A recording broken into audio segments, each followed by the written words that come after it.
What is up, everybody? Welcome back to RacingDudes.com. Welcome back to another one of our previews. All right, we're finally back to doing previews again. I feel like we haven't done it really since the Breeders' Cup because it's just been kind of light on the stakes action. And, it's nice to have it back. I always like doing Kentucky Derby updates and things like that, but it's always nice to have stakes racing back. Always nice to have races back that people kind of want to hear about, talk about, everything like that as well. So we're going to do it here. We're going to go to Friday at Churchill Downs. This is low-key one of my favorite races of the year. I couldn't really explain to you why. I've just always kind of like it. Of course, I am talking about the Clark Stakes. It'll be race 11 on Black Friday at Churchill Downs. I'll put this up on the screen for you now. A field of 9 go postward for this one. At least that's what's scheduled as of right now. Going a mile and an eighth on the dirt. Like I said, field of 9. All right, let's get to it. Let's go through them one by one like we do and try to pick a winner here at the end. The number 1 is Cook Creek. Cook Creek will kick us off here for Mike Maker. Maker claimed this horse for $40,000 way back last year at Churchill Downs.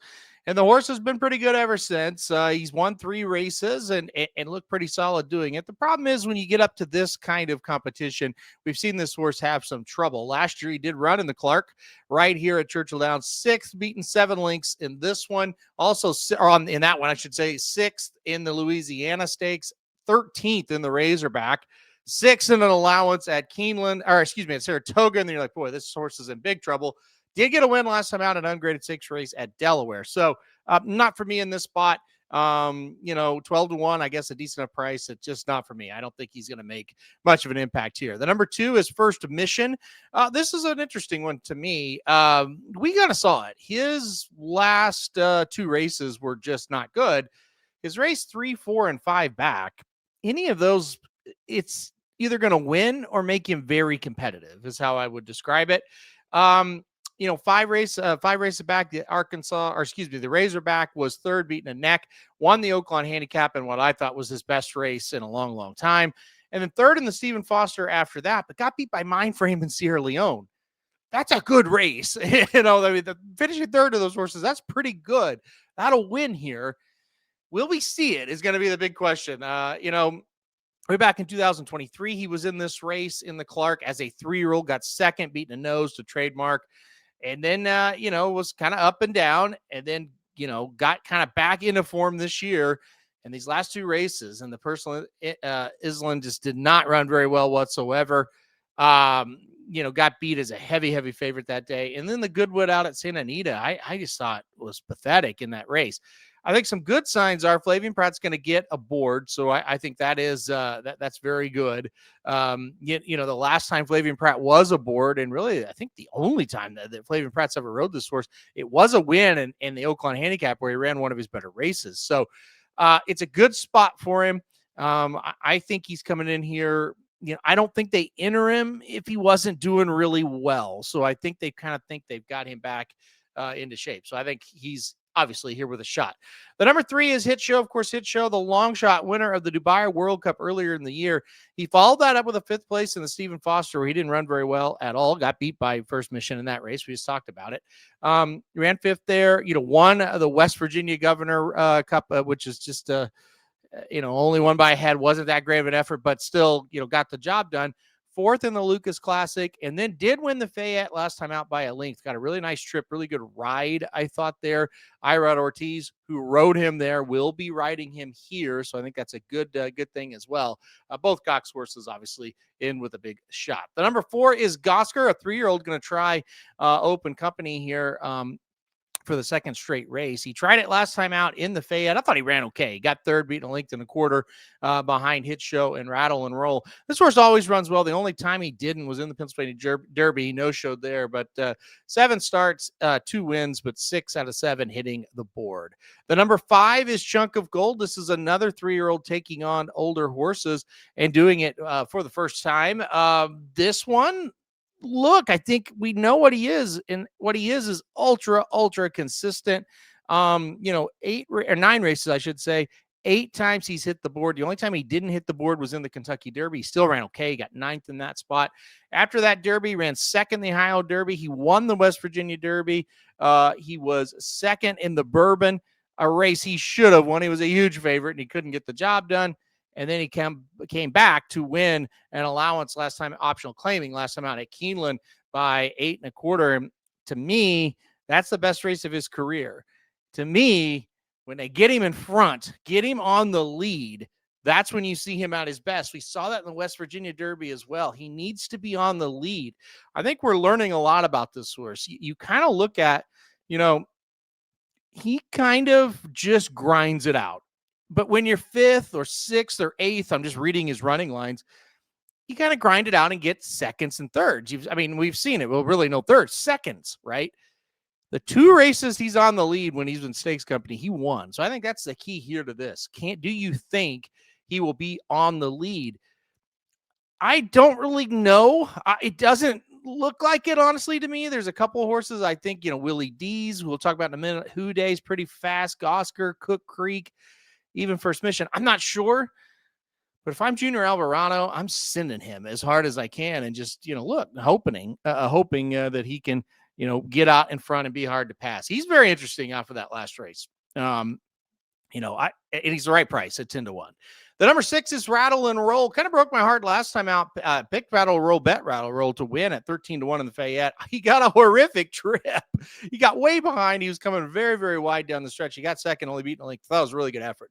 He's rounding back into form. We do know that. He went over after he won the Clark last year. By the way, yes, he is trying to repeat in this race, and I think he's got a great shot at it. But after that Clark victory last year, he went overseas for 3 straight races, and they were tough races. The Saudi Cup and the Dubai World Cup there. And, his first race back in Lucas Classic, he did no running. They got him back last time out in the Fayette. That's a race that you kind of saw him running last year when he won the Clark. So I think he's in for a big shot here. I think he's going to have a big chance. I just kind of mentioned, I don't really see speed, like burning speed, so to speak, but I see horses that are fast in here. I think he'll set up okay. I think he's going to get a better trip this time. I think he's live. I would look out for Rattle N Roll. He also gets Brian Hernandez Jr. back aboard. Hernandez was hurt the last couple times this horse was running, so I think that helps. Hernandez rode this horse a ton and won a lot of races, so I think Rattle N Roll makes a ton of sense in here. I think he can at least turn the tables on Hit Show. I think all things being equal, I think he could beat Hit Show in this spot. It's just the rest of them. There's a couple other ones I should say that I'm just not sure about. The number 7 is Who Dey. Who Dey coming off of a win by a head, going 1.25 miles in a stakes race at Mahoning Valley. That was a state-bred stakes race there. 4th in the ACAC against Open Company, 2 races back, won an allowance, 3 races back against Open Company at Belterra. This is a horse that has ran well against Open Company. He's 8 for 13 lifetime. A lot of those wins did come in state-bred competition, but he's won against Open Company as well. I don't know what he's going to look like in this race. That's the problem. 30 to 1, if you want to take a shot, I don't hate it. This horse is an Ohio bred, but let's face it. This horse was sired by Liam's Map out of an Indian Charlie mare. If you put KY next to his name, nobody's turning and going, oh, that's poorly bred. No, this is a really, really nicely bred horse. He just looks a little light for me as far as like this type of horse that could come win this kind of race. He's one of the rare ones, though, that'll be cutting back in distance because he ran 1.25 miles last time out. The number 8 is Willie D's. I do think this is a speed horse, a factor from that point of view. I do like the Tyler Gaffleone gets aboard, but I think this one, last time at Lucas Classic just really, faded big time. The Charlestown Classic, I thought he ran okay. I do think he's going to be dangerous on the front. I would like him a lot better if I didn't see a lot of other speed in the race. So I'm not sure on Willie D's here. I'm kind of out on him in this spot, although I do like the Gaffleone gets aboard. I think that is a positive for sure. Then finally, the number 9 is Magnitude. Yet another 3-year-old going to try older horses here. Interesting horse, right? I mean, obviously he burst onto the scene with a win in the Risen Star, followed up with a win in the Iowa Derby, and ran big numbers. Went to the Travers and did not show up whatsoever.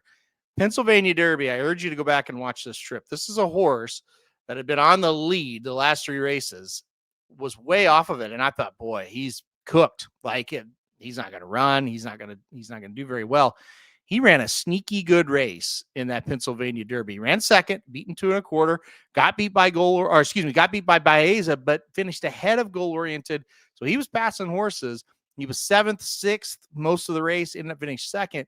showed a different dynamic. However, when you go back and look, he hasn't always been on the lead. So, but it was shocking to say the least. It's going to be really interesting. Ben Curtis has been riding the horse. We're going back to Jose Ortiz. Jose Ortiz has been on the horse a couple times and didn't really do much on him. I don't hate the jockey change, though. I think it's probably time to try a little something different. I have mixed emotions on this horse, or I shouldn't say mixed emotions, just mixed opinions on what to really do with him. I don't know what to do with him here. I thought it was a sneaky good race last time out. He's live. I think he's in with a shot. Do you want to back him at 9-2? I mean, do you feel that good about him? Not really. I don't know. I'm wishy-washy on this one. I've flip-flopped on him a few times. So I think I'm just going to put him on a ticket. If I'm playing a pick 4, pick 5 exacta tries, I think he'll be on it. All right. So that is the field of 9. We kind of went through it. Obviously magnitudes of horse. I just don't feel confident enough. Rattle and Roll, maybe Chunk of Gold. I like the price. I think he's an underneath horse more than anything, though. I'm going to go back to the number 2 First Mission here in this race. I'm going to pick number 2 First Mission to win. I do like that Flavian Pratt gets aboard. I just kind of feel like, with the 2 Cox runners, you look at Hit Show, his past performances say, yeah, I mean, he just won what is basically the prep race for this, which makes total sense. He would run here. You look at First Mission, after how poor he ran the last 2 races, I don't think you enter him here unless you believe you've kind of got him back to a better form, let's say. Maybe not even top form, but just back in better form. Workout pattern, the work 2 back looks pretty sharp to me. That was on November 14th. He did it on a bullet there, going 5 furlongs and 59 and change. I think they feel like they've got him back. I think that's why Pratt's aboard.